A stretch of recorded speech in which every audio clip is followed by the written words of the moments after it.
Le restaurant bourdonnait de conversations joyeuses, et Manon observait les reflets dorés du vin dans les verres alignés sur la table. 24 ans, diplômée, enfin.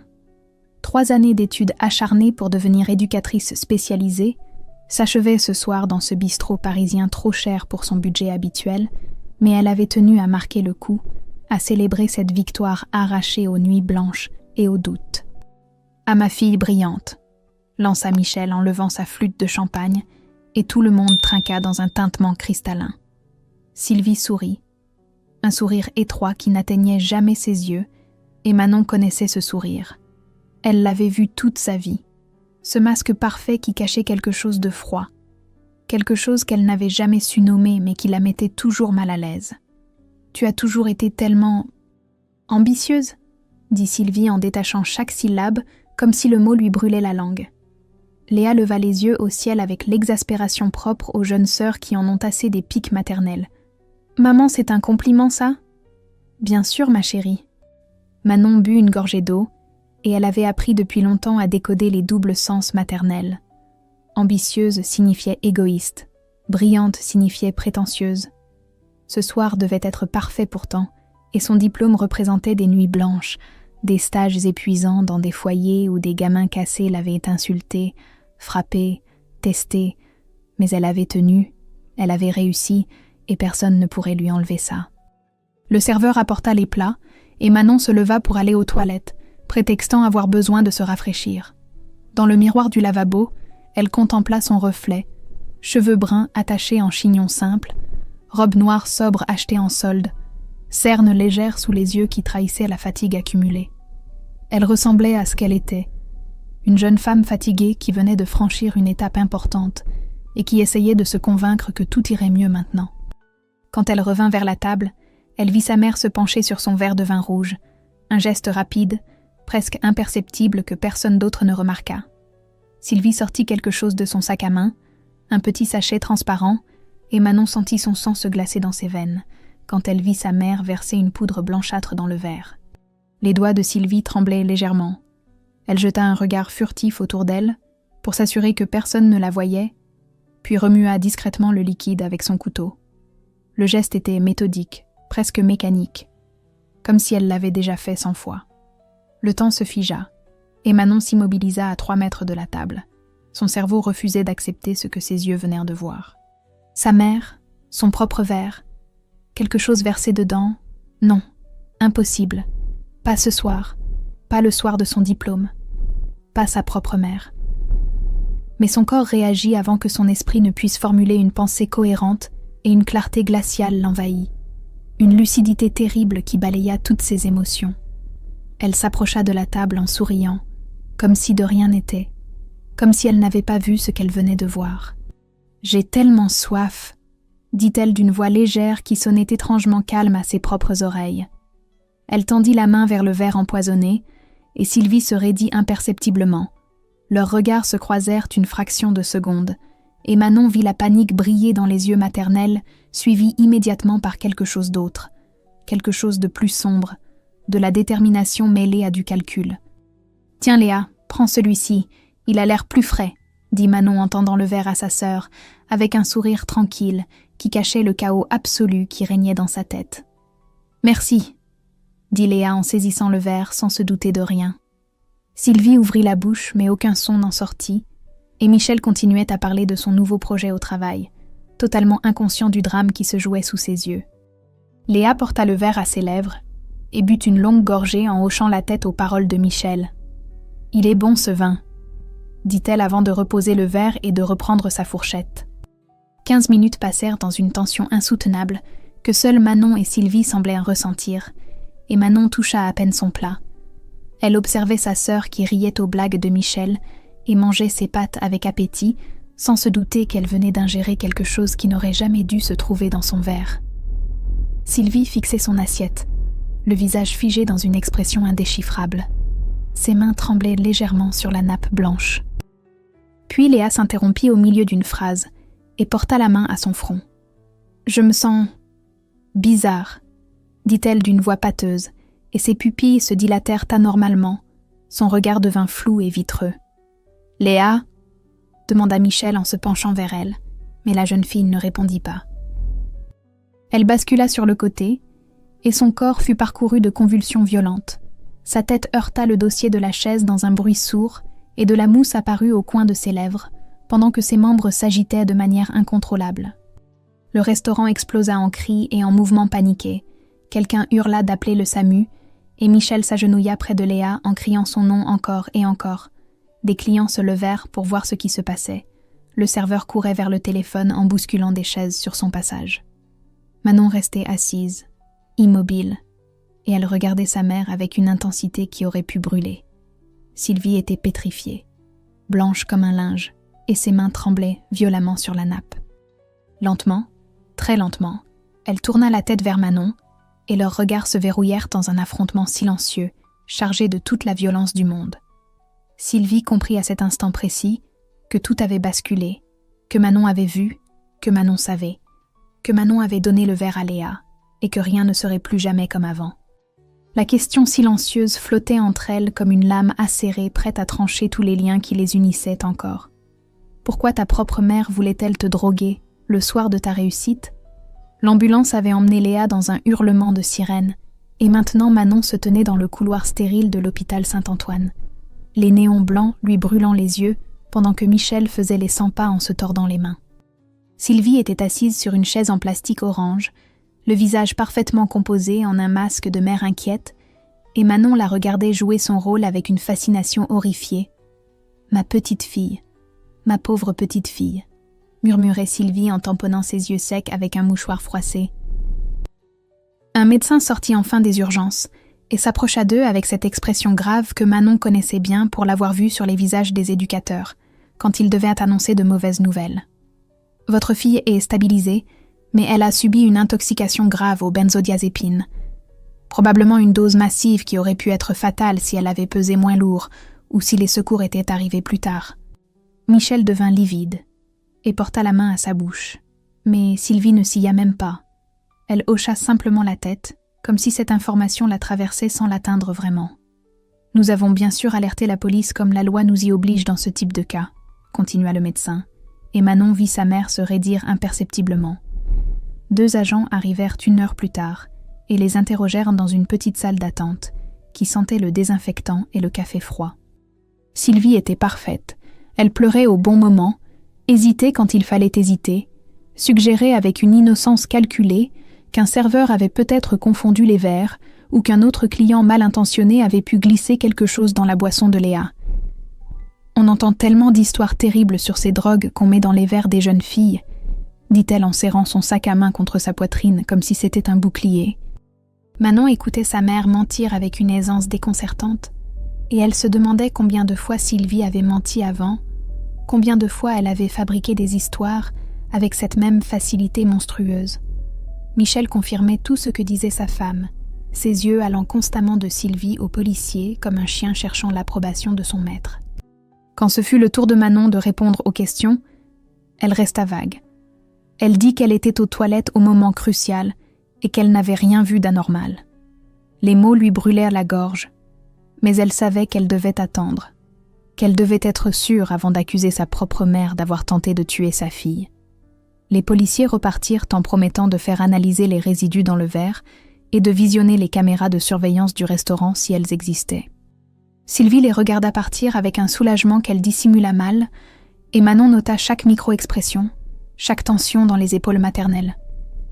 Michel partit chercher du café à la machine, et Sylvie se tourna vers Manon.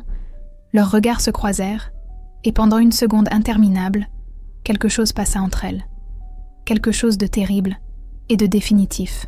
« Tu as fait une erreur », dit Sylvie à voix basse, et Manon sentit ses cheveux se dresser sur sa nuque. « C'est toi qui as fait une erreur », répondit Manon tout aussi bas, et Sylvie détourna les yeux la première. Léa se réveilla vers minuit, confuse et terrifiée. Elle ne se souvenait de rien après avoir bu le vin, et Manon lui tint la main pendant qu'elle pleurait, en demandant ce qui s'était passé. Pourquoi son corps lui faisait si mal? Pourquoi elle se sentait si bizarre? Michel resta avec Léa, et Manon prétexta avoir besoin d'air frais. Elle sortit de l'hôpital et prit le métro jusqu'à l'appartement de ses parents à Montreuil. Elle avait toujours eu les clés, Ses parents le lui avaient demandé des années auparavant pour qu'elle puisse arroser les plantes quand ils partaient en vacances. Elle entra dans l'appartement silencieux et sombre, alluma les lumières et commença à chercher.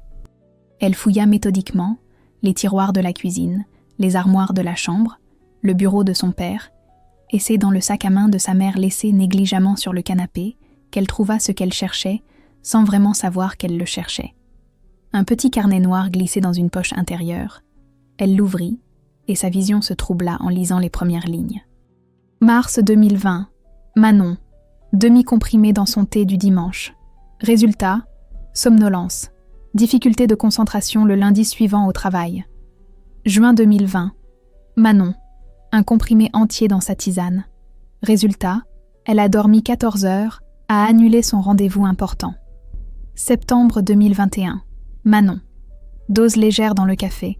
Résultat, étourdissement. Elle a raté l'examen de conduite. Les pages se succédaient, avec une précision clinique, une froide méthodologie qui transformait les années de vie de Manon en une expérience de laboratoire. Sa mère notait les doses, les effets, les conséquences avec le détachement d'un scientifique observant un rat dans un labyrinthe.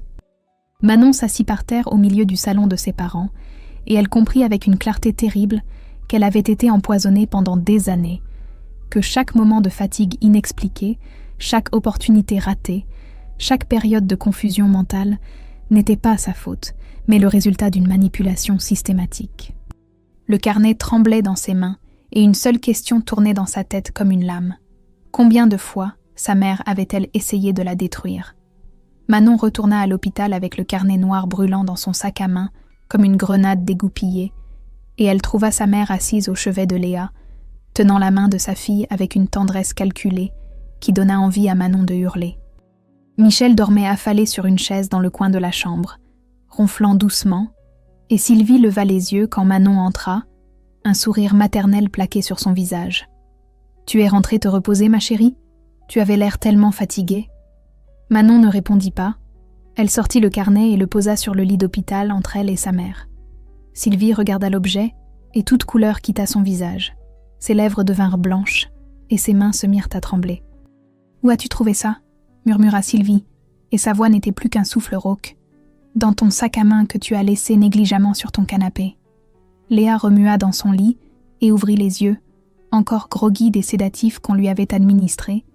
Elle regarda le carnet sans comprendre, puis son regard alla de Manon à leur mère. « Qu'est-ce qui se passe ?» Manon ouvrit le carnet et commença à lire à voix haute, chaque ligne tombant dans le silence de la chambre comme des pierres dans un puits. Mars 2020, juin 2020, septembre 2021, la litanie des empoisonnements s'égrena avec une précision clinique, et Léa devint de plus en plus pâle à mesure que les mots pénétrèrent son esprit encore embrumé. « Arrête, » dit Sylvie, mais sa voix était faible et sans conviction. « Non, » répondit Manon, et elle continua à lire jusqu'à ce que Michel se réveille en sursaut et jusqu'à ce que Léa commence à pleurer en secouant la tête comme si elle pouvait ainsi effacer ce qu'elle venait d'entendre. « C'est impossible. Maman, tu n'as pas fait ça. Dis-lui que ce n'est pas vrai, » supplia Léa. Mais Sylvie ne disait rien. Elle regardait ses mains posées sur ses genoux, et son silence était plus éloquent que n'importe quel aveu. Michel se leva, le visage défait par l'incompréhension, et il prit le carnet des mains de Manon pour le lire lui-même. Ses lèvres bougeaient silencieusement pendant qu'il parcourait les pages, et quand il releva la tête, il avait les larmes aux yeux. « Sylvie, pourquoi ?» Sylvie releva enfin la tête, et ce qu'ils virent dans ses yeux les glaça tous. Ce n'était pas du remords ni de la honte, mais quelque chose de bien plus terrible, une rage froide mêlée à une forme de victimisation tordue. « Tu m'as toujours volé l'attention, Manon. Ton père t'adorait plus que moi. Michel te regarde avec plus de tendresse qu'il ne m'en a jamais montré. Même Léa t'admire plus que sa propre mère. Tu prends tout. Tu as toujours tout pris. » Le silence qui suivit cette déclaration était si dense qu'on aurait pu le couper au couteau. Et Manon sentit quelque chose se briser définitivement en elle, le dernier fil ténu qui la reliait encore à l'idée d'avoir une mère. « Nous allons porter plainte, » dit Manon d'une voix calme et déterminée. « Non, non, tu ne peux pas faire ça, c'est ta mère, » protesta Michel, mais Léa l'interrompit d'une voix tremblante mais claire. « Si, nous allons le faire. » Elle a essayé de me tuer hier soir, Michel. Tu comprends ça? Elle a mis du poison dans le verre de Manon, et c'est moi qui l'ai bu. Michel ouvrit la bouche puis la referma. Il regarda Sylvie comme s'il la voyait pour la première fois, et quelque chose en lui sembla se briser aussi. Manon appela les policiers depuis le couloir de l'hôpital, et ils arrivèrent de 30 minutes plus tard. Elle leur remit le carnet et donna sa déposition complète en incluant ce qu'elle avait vu au restaurant. Léa confirma tout ce que sa sœur avait dit, et les agents regardèrent Sylvie avec une expression où se mêlaient dégoût et incrédulité professionnelle. Sylvie fut placée en garde à vue et emmenée menottes au poignet pendant qu'elle criait qu'on ne comprenait pas, que tout le monde se retournait contre elle, que c'était l'injuste. Michel resta figé près de la porte, incapable de choisir entre sa femme et la vérité, et quand Manon passa devant lui pour quitter l'hôpital, il lui dit d'une voix brisée qu'elle était en train de détruire leur famille. « C'est elle qui l'a détruite il y a longtemps », répondit Manon sans se retourner. 2 semaines après la garde à vue de Sylvie, Manon se tenait dans un studio minuscule à Montreuil avec 800 € en poche et un sentiment de vertige qui ne la quittait plus. L'appartement sentait le renfermer et la peinture écaillée tombait par plaques sur les murs jaunis, mais c'était tout ce qu'elle pouvait se permettre en attendant son premier salaire d'éducatrice, qui n'arriverait que dans 15 jours. Elle partageait les lieux avec 2 colocataires qu'elle connaissait à peine. Un étudiant en informatique qui ne sortait jamais de sa chambre et une serveuse qui rentrait à 3 heures du matin en claquant les portes. Léa avait trouvé refuge chez son amie Chloé dans le 11e arrondissement, mais elle appelait Manon chaque nuit, paniquée, persuadée que quelqu'un avait mis quelque chose dans sa nourriture ou que leur mère allait surgir pour finir ce qu'elle avait commencé. Manon passait des heures au téléphone à la rassurer avec des mots qu'elle ne croyait pas elle-même, parce qu'elle aussi se réveillait en sursaut à 4 heures du matin avec la sensation que sa gorge se refermait. Le lundi suivant, elle commença son poste au foyer d'accueil pour adolescents de Pantin, un bâtiment gris coincé entre une station-service et un supermarché discount.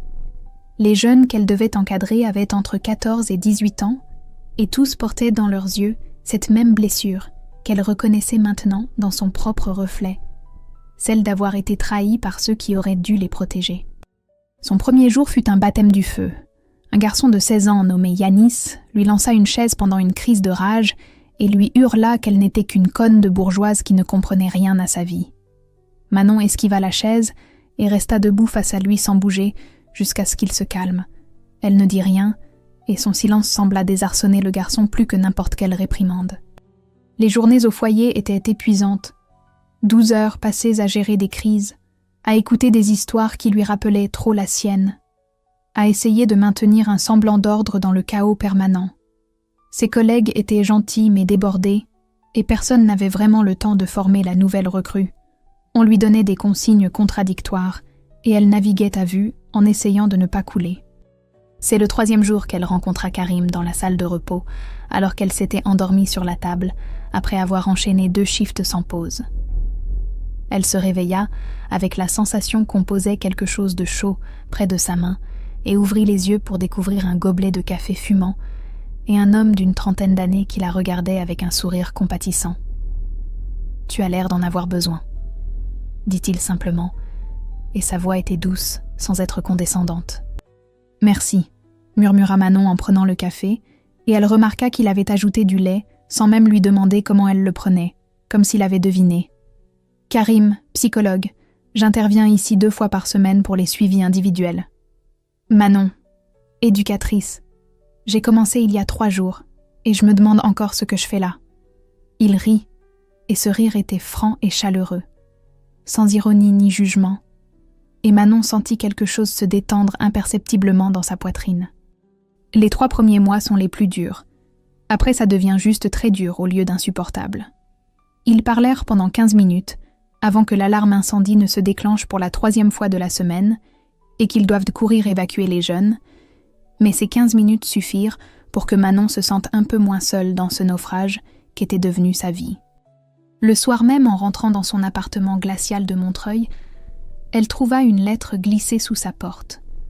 Une enveloppe épaisse avec l'entête d'un cabinet d'avocats. Elle l'ouvrit avec des mains tremblantes et lut les premières lignes qui la glacèrent jusqu'aux os. « Chère mademoiselle Moreau, je représente madame Sylvie Dubois dans le cadre de la procédure en cours. Ma cliente souhaite vous faire part d'informations concernant votre père biologique qui pourraient considérablement modifier votre compréhension des événements récents. Elle est disposée à partager ces informations en échange d'un arrangement à l'amiable qui éviterait un procès préjudiciable pour toute la famille. Manon froissa la lettre dans son poing, et la rage monta en elle comme une vague brûlante. Sa mère essayait encore de manipuler, encore de contrôler, encore de tout détruire, et cette fois elle utilisait le fantôme de son père comme arme. Manon passa 3 jours à tourner et retourner la lettre de l'avocate dans sa tête, avant de céder et d'accepter une rencontre, non pas avec sa mère directement, mais avec Maître Durand, dans son cabinet feutré du 7e arrondissement. L'avocate était une femme d'une 50aine d'années aux cheveux gris impeccablement coiffés, et elle posa devant Manon une enveloppe cachetée que Sylvie avait préparée depuis sa garde à vue.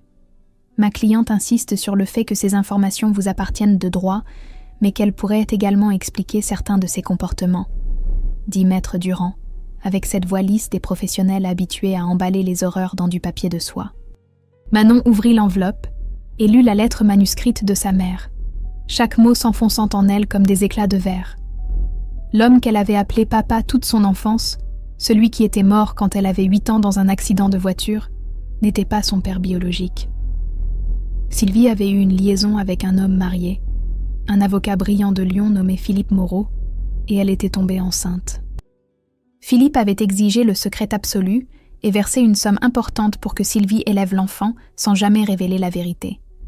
Voilà pourquoi je ne pouvais pas te regarder sans voir ma faute, ma trahison envers l'homme qui t'a élevée comme sa propre fille.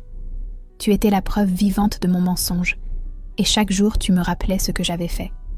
Manon replia la lettre avec des mains tremblantes et sentit le sol se dérober sous elle. Toute son identité venait de voler en éclats, et elle ne savait plus qui elle était vraiment. Maître Durand la regardait avec une expression qu'elle voulait sans doute compassionnelle, mais qui ressemblait surtout à de la curiosité professionnelle. « Je suppose que vous comprenez maintenant la complexité de la situation », dit l'avocate en joignant ses mains sur son bureau d'acajou ciré. « Je comprends surtout que ma mère essaie encore de manipuler en se faisant passer pour une victime », répondit Manon d'une voix plus ferme qu'elle ne l'aurait cru, et elle sortit du cabinet sans un regard en arrière. Les semaines suivantes furent un brouillard d'émotions contradictoires, pendant lesquelles Manon effectua des recherches obsessionnelles sur Philippe Moreau et trouva facilement sa trace, un avocat d'affaires prospère de 58 ans marié depuis 30 ans et père de 2 enfants. Elle lui écrivit une lettre sobre, expliquant qui elle était et demandant simplement la vérité, puis elle attendit dans une anxiété qui rongeait ses nuits. Au foyer, les journées continuaient leur rythme épuisant, et Karim était devenu une présence régulière dans ses pauses café. Il parlait de tout et de rien, et peu à peu Manon se surprit à lui raconter des fragments de son histoire.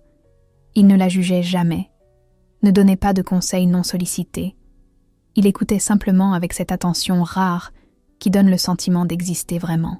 « Mon père n'était pas mon père, et ma mère m'empoisonnait depuis des années. Je commence à penser que ma vie est un mauvais scénario de série télévisée, » dit-elle un jour, avec un rire amer en touillant son café.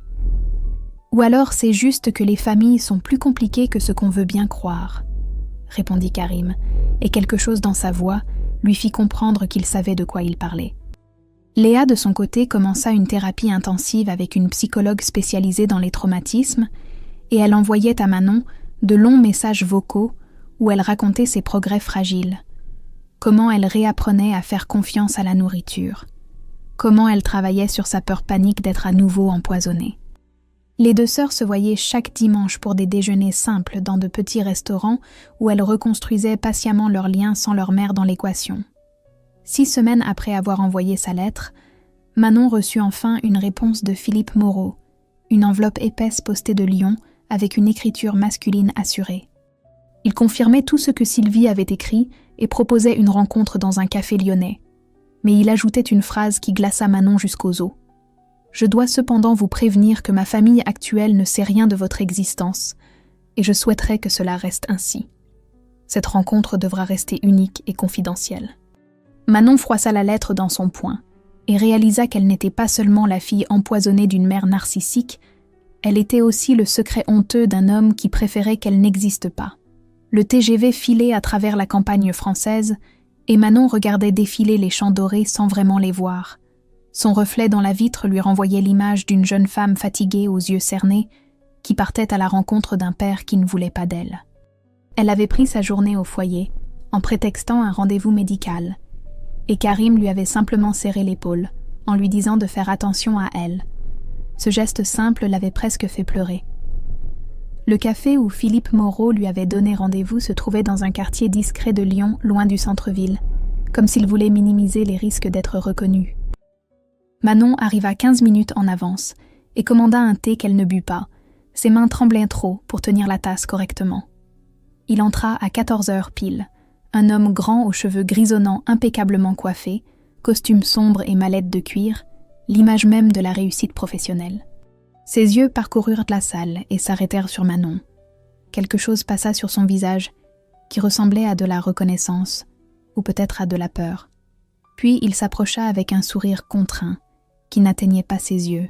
« Manon, je présume », dit-il en s'asseyant face à elle sans lui tendre la main, et ce fut cette absence de geste qui lui fit comprendre qu'il ne la considérait pas vraiment comme sa fille, mais plutôt comme un problème à gérer. Ils parlèrent pendant 1 heure, et Philippe confirma tout avec cette froideur clinique qu'il devait utiliser dans les salles d'audience. Oui, il avait eu une liaison avec Sylvie. Oui, il savait qu'elle était enceinte. Non, il n'avait jamais voulu être un père pour cet enfant. Il avait payé une somme conséquente à l'époque pour s'assurer du silence de Sylvie, et s'était persuadé que le problème était réglé, voir Manon adulte devant lui, confronté à un passé qu'il croyait enterré sous 30 ans de vie respectable. « Je comprends que ce soit difficile pour vous, mais vous devez comprendre que j'ai une famille maintenant. Une vraie famille qui ne mérite pas d'être détruite par une erreur que j'ai commise il y a 24 ans. » dit-il en remuant son espresso avec une cuillère argentée, et Manon remarqua qu'il n'avait pas dit « Vous êtes ma fille », mais une erreur. « Je ne suis pas venue pour détruire votre vie, je voulais juste comprendre d'où je viens, » répondit Manon, et sa voix était étrangement calme malgré la tempête qui faisait rage en elle. « Je ne peux rien vous offrir, Manon. Pas de relation, pas de soutien, pas de présence dans votre vie. J'ai lu ce qui est arrivé avec votre mère, et je suis sincèrement désolée que vous ayez traversé ça, mais je ne peux pas en faire partie. » Il sortit une enveloppe de sa mallette et la poussa vers elle sur la table. Manon l'ouvrit et trouva un chèque de 5 000 € avec une petite carte où était écrit « Pour vous aider à démarrer dans la vie. » « C'est de l'argent de la culpabilité, » dit-elle en repoussant l'enveloppe, et Philippe eut au moins la décence de paraître mal à l'aise. « Appelez ça comme vous voulez, mais c'est tout ce que je peux faire. » Manon se leva et le regarda dans les yeux. Ses yeux qui étaient aussi les siens, ce nez droit qu'elle avait hérité de lui, cette mâchoire carrée qui expliquait enfin pourquoi elle ne ressemblait à personne dans sa famille maternelle. « Vous savez ce qui est drôle ? Ma mère m'a empoisonnée pendant des années parce qu'elle ne supportait pas que j'existe, et vous me payez pour que je n'existe pas non plus. Au final, je ne suis le problème de personne sauf le mien. » Elle sortit du café sans se retourner, et Philippe Moreau ne la rappela pas. Elle marcha dans les rues de Lyon pendant des heures, jusqu'à ce que ses pieds lui fassent mal et que la nuit commence à tomber. Dans le TGV du retour, elle pleura toutes les larmes qu'elle avait retenues. Elle pleura sur la petite fille qui avait perdu son papa à 8 ans, sur la jeune femme qui découvrait que ce papa n'était pas le sien, sur l'adulte qui venait de comprendre que son père biologique ne voulait pas d'elle. Quand le train entra en gare de Paris, elle reçut un message de Karim. « Comment ça s'est passé ? Je suis à la sortie si tu as besoin de parler. » Elle descendit du train et le vit qui l'attendait avec 2 cafés à emporter, et quelque chose en elle se brisa et se répara en même temps, parce que cet homme qui n'était rien pour elle était plus présent que tous ceux qui auraient dû l'être. 7 mois après les faits, le procès de Sylvie Dubois s'ouvrit enfin au tribunal correctionnel de Paris, dans une salle austère aux murs beiges, où l'écho des pas résonnait comme des coups de marteau. Manon et Léa s'assirent côte à côte sur les bancs réservés aux parties civiles, et Manon sentit la main de sa sœur chercher la sienne. Leurs doigts s'entrelacèrent, avec la force de 2 survivantes qui refusaient de couler. Sylvie entra escortée par 2 gendarmes, et Manon eut un choc en découvrant à quel point sa mère avait changé. Elle avait maigri, ses cheveux étaient ternes et mal coiffés, son visage creusé par les cernes, mais surtout elle avait perdu cette assurance hautaine qui la caractérisait et semblait presque fragile dans son tailleur gris sobre. Maître Durand se tenait à ses côtés, avec cette expression de professionnalisme glacé qui transformait les horreurs en arguments juridiques. La défense construisit une stratégie insidieuse qui fit bouillir le sang de Manon. L'avocate présenta Sylvie comme une femme brisée par une liaison désastreuse avec un homme marié qui l'avait abandonnée enceinte, forcée d'élever seule l'enfant de la honte, pendant que son mari légitime mourait prématurément, la laissant dans une détresse psychologique jamais diagnostiquée. Des témoins défilèrent à la barre, des voisins qui parlèrent d'une mère dévouée, qui faisait toujours passer ses filles avant elle. Michel, qui confirma avec une voix tremblante que Sylvie avait des épisodes dépressifs qu'il n'avait jamais su comment gérer. Ma cliente souffre d'un trouble de la personnalité narcissique sévère, associé à un syndrome de persécution non traité. Elle percevait sa fille aînée non pas comme un être à aimer, mais comme une menace existentielle à sa propre identité, expliqua l'expert psychiatrique mandaté par la défense, et Manon écouta son existence être réduite à un diagnostic clinique. Puis ce fut le tour du procureur, une femme d'une 40aine d'années aux lunettes rondes qui déplia méthodiquement les preuves accablantes. Le carnet noir fut lu intégralement à voix haute, et chaque ligne tombait dans le silence de la salle, comme une pierre dans un puits sans fond. Mars 2020, juin 2020, septembre 2021, la litanie des empoisonnements égrena les années de manipulation systématique. Les analyses toxicologiques du verre de Léa confirmèrent la présence massive de benzodiazépines. Les caméras du restaurant montraient clairement Sylvie verser quelque chose dans le verre. Les témoignages de Madame Forestier et de la directrice de l'école révélaient les emails de sabotage envoyés pendant des années. Il ne s'agit pas ici d'une mère malade qui a commis une erreur dans un moment de détresse. Il s'agit d'une manipulatrice calculatrice qui a méthodiquement empoisonné sa fille pendant des années et qui a tenté de tuer sa cadette par erreur. Les troubles psychiatriques n'abolissent pas la conscience du bien et du mal, et Madame Dubois savait parfaitement ce qu'elle faisait, martela le procureur en fixant Sylvie qui regardait obstinément ses mains. Manon fut appelée à la barre, et elle témoigna d'une voix qui tremblait, mais ne cassait pas. Elle raconta les années de fatigue inexpliquée, les opportunités manquées, la promotion refusée, Mathieu qui avait disparu sans explication, tous ces moments où elle s'était sentie inadéquate et brisée, sans comprendre qu'on la brisait activement. Léa suivit et s'effondra en larmes, en décrivant la terreur de se réveiller à l'hôpital, sans comprendre ce qui s'était passé, la peur panique qui l'habitait encore chaque fois qu'elle devait manger quelque chose qu'elle n'avait pas préparé elle-même. Lors de sa dernière déclaration avant le délibéré, Sylvie se tourna vers Manon et leurs regards se croisèrent une dernière fois. Quelque chose passa dans les yeux maternels qui ressemblait à du regret, ou peut-être juste à de la défaite. « Tu as toujours été plus forte que moi, Manon, et c'est pour ça que je devais te briser, parce que ta force me rappelait ma faiblesse. » Le verdict tomba 3 heures plus tard. 8 ans de prison ferme pour empoisonnement aggravé et tentative de meurtre sur personne vulnérable, assortie d'une obligation de soins psychiatriques et d'une interdiction définitive de contacter ses filles. La peine était relativement clémente vu la gravité des faits, mais le juge précisa qu'il tenait compte des troubles mentaux avérés tout en soulignant que ceux-ci n'excusaient en rien les actes commis. Manon sortit du tribunal vidé, mais debout, et elle vit Karim qui l'attendait sur les marches. Il avait pris sa journée pour être là, même si elle ne le lui avait pas demandé, et ce geste silencieux valait tous les maux du monde. 6 mois après le procès, Manon se réveilla dans son nouveau studio de Belleville, et la lumière du matin filtrait à travers les rideaux blancs qu'elle avait choisis elle-même. Ce petit appartement de 20 mètres carrés était minuscule mais lumineux. Et surtout, il était à elle, payé avec son propre salaire et son ancienneté, qui lui donnait maintenant quelques primes supplémentaires. Elle avait quitté le foyer de Pantin pour un poste dans un centre d'accueil pour jeunes enfants placés en urgence, un environnement moins violent mais émotionnellement intense où chaque sourire d'enfant valait tous les sacrifices. Le travail restait épuisant mais Manon y trouvait un sens nouveau. Elle comprenait ces gamins qui découvraient que leurs parents n'étaient pas ce qu'ils auraient dû être et elle savait exactement quels mots dire et lesquels éviter. Ses collègues l'appréciaient pour sa douceur mêlée de fermeté et sa capacité à rester calme dans les crises les plus terribles. Léa allait beaucoup mieux. Elle avait repris ses études de graphisme à la rentrée et commencé à créer une série d'illustrations sur le trauma et la reconstruction qui rencontraient un écho surprenant sur Instagram.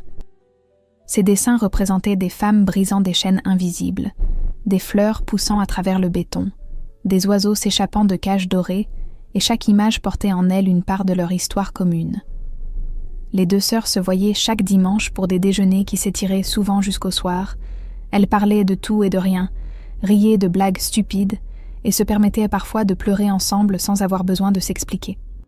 Michel avait essayé de reprendre contact quelques semaines après le procès avec des messages maladroits où il s'excusait sans vraiment s'excuser, expliquant qu'il n'avait pas su voir, pas su comprendre, qu'il aimait Sylvie et que l'amour rendait aveugle. Manon avait répondu une seule fois pour lui dire qu'elle ne lui en voulait pas, mais qu'elle ne voulait plus le voir, que certains ponts une fois brûlés ne se reconstruisaient jamais et qu'il devait accepter d'être relégué au statut de souvenir lointain. Karim était devenu une présence constante dans la vie de Manon, sans qu'ils aient jamais vraiment défini ce qu'ils étaient, l'un pour l'autre. Ils se voyaient 2 ou 3 fois par semaine pour des cafés qui se transformaient en longues promenades le long du canal Saint-Martin ou dans les jardins du Luxembourg. Ils parlèrent de leurs journées difficiles, de leurs rêves modestes, de leurs peurs qu'ils apprenaient doucement à apprivoiser, et parfois, ils restaient simplement assis en silence, en regardant les gens passer avec cette complicité rare qui n'a pas besoin de mots pour exister. Un soir d'octobre, après avoir visité une exposition de photographie au Jeu de Paume, ils marchèrent sur le pont des Arts, quand Karim s'arrêta brusquement et se tourna vers Manon. La lumière des lampadaires faisait briller ses yeux noirs, et il la regardait avec une intensité qui lui coupa le souffle. « Je sais qu'on prend notre temps, et que c'est bien comme ça, mais j'ai besoin que tu saches quelque chose, » dit-il en prenant doucement sa main dans la sienne. « Quoi ?» murmura Manon, et son cœur battait si fort qu'elle était sûre qu'il pouvait l'entendre. « Tu es la personne la plus courageuse que je connaisse, et j'aimerais avoir le droit d'être là pour toi. Pas juste comme un ami, mais comme quelqu'un qui t'aime vraiment. » Manon sentit les larmes monter, et pour une fois ce n'étaient pas des larmes de douleur, mais quelque chose de plus doux, de plus fragile.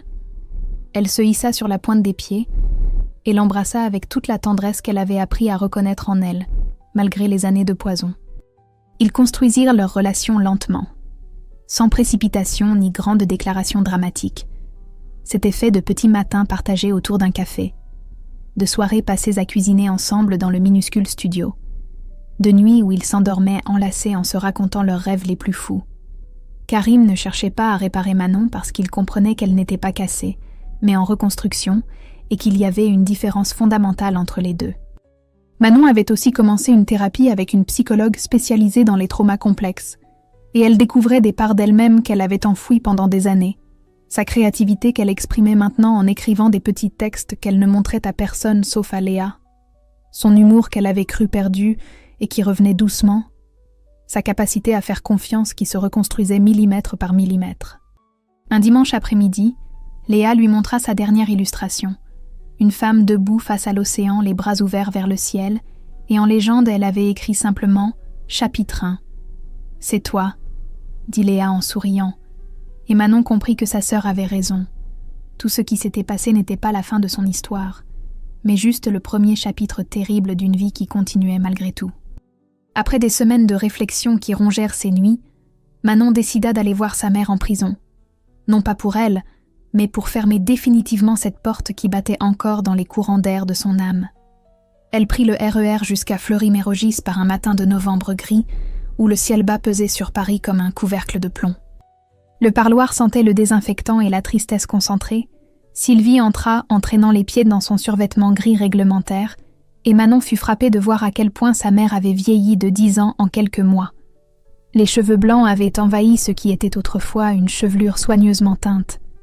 Les rides s'étaient creusées comme des tranchées sur son visage, et ses mains tremblaient légèrement quand elle s'assit derrière la vitre rayée qui les séparait.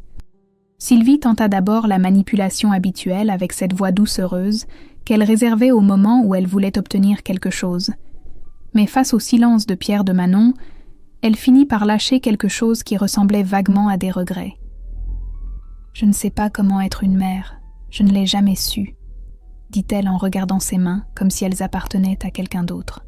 « Je sais », répondit Manon avec un calme qui la surprit elle-même, et elle ajouta les seuls mots qui comptaient vraiment.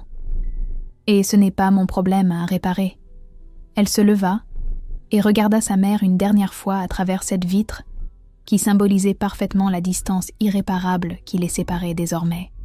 Je ne te pardonnerai jamais, mais je refuse de te laisser me définir. Puis elle partit sans se retourner, et le bruit de ses pas sur le sol en béton résonnait comme une libération. Dehors, Manon respira l'air froid de novembre comme si c'était la première fois. Elle rejoignit Karim qui l'attendait près de sa voiture avec cette patience tranquille qui était devenue son ancrage. Ils roulèrent jusqu'à Deauville dans un week-end improvisé où la mer d'hiver leur offrit son immensité grise et apaisante. Sur la plage déserte, Manon marcha pieds nus dans le sable mouillé et froid. Pendant que les vagues venaient lécher ses chevilles, elle pensa à tout le chemin parcouru depuis ce soir terrible au restaurant où sa vie avait basculé. Le diplôme qui devait être célébré et qui avait failli être empoisonné, sa sœur sauvée par un hasard terrible, les secrets enfouis révélés comme des cadavres déterrés, le procès qui avait mis des mots sur l'innommable, et maintenant cette liberté fragile qu'elle apprenait à habiter jour après jour. Elle n'était pas guérie et ne le serait jamais. Les cicatrices restaient gravées dans sa chair invisible, mais elle était libre, vivante, elle-même enfin. Léa lui envoya un message au même moment, la photo de sa dernière illustration, montrant une femme brisant des chaînes invisibles, avec en légende simplement « Pour toi, grande sœur ». Manon sourit et prit une photo d'elle face à l'océan immense, les cheveux fouettés par le vent salé, les yeux tournés vers l'horizon infini.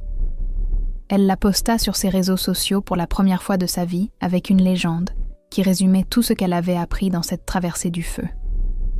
Chapitre 1. Parce qu'elle avait compris que la résilience n'était pas une destination, mais un chemin qu'on choisit de parcourir chaque matin en se levant, que l'amour existe même après le poison, et que parfois la famille qu'on choisit vaut mieux que celle qu'on nous impose. Le vent soufflait sur la plage de Deauville, et Manon se tenait debout face à l'avenir, imparfaite, blessée, magnifique et libre. I need another chest here.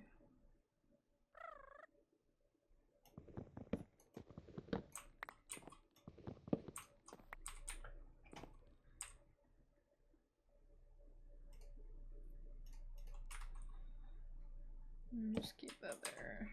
Make.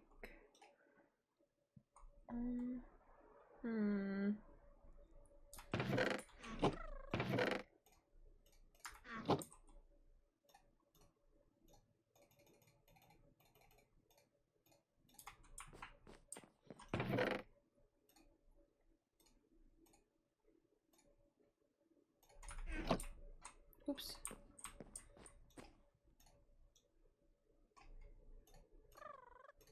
Should have made barrels. How do you make barrels? Honestly, I have no idea. I've never made a barrel before. Really? Yeah. What the heck, man? I still didn't set my waypoint. I mean, let me go back and get mine. Oh, where the hell am I? Oh man, I have no bed anymore, so it just spawned me at the freaking Poca freaking spawn. Oh. Because I broke it. Hi, Cocaine Okay, Pink. never How mind. are This you? arena is very strong. We can just come back here and fight them, no? Yeah. Do you have like the coordinates saved here? Oh, no, I don't, but probably find them somewhere. Oh, man. I see pickles.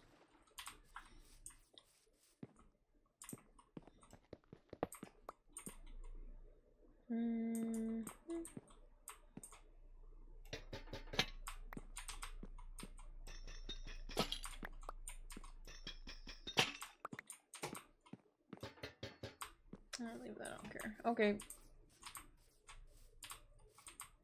Wait, I want these two.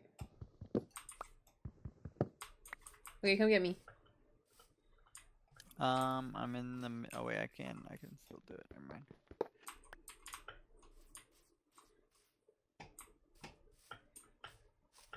Okay, never mind. I can't do it while I'm in a battle. Sorry, one sec.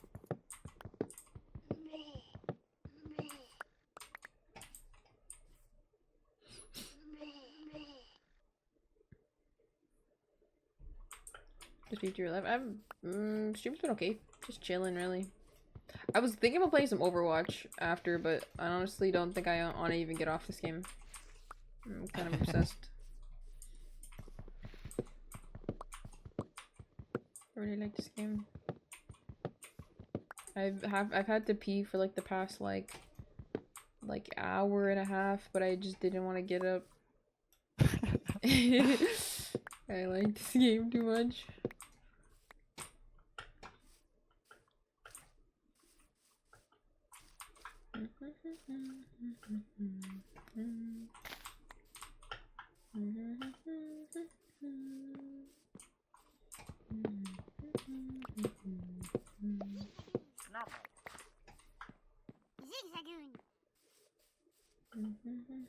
Zigzagoon.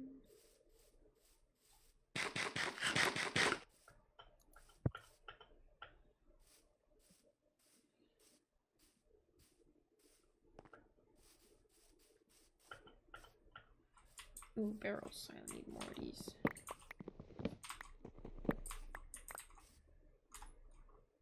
I'm stealing them all. Yeah, I need more barrels. I want these flower pots too. Oops, sorry.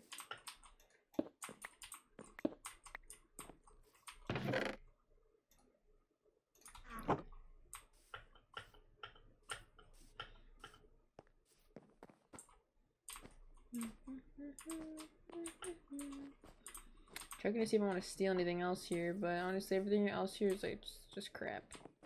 It's basically nothing. Take more sea pickles, I guess, man. Excuse me, fellas. I'm just gonna take this carpet. Okay, never mind. You're making it difficult.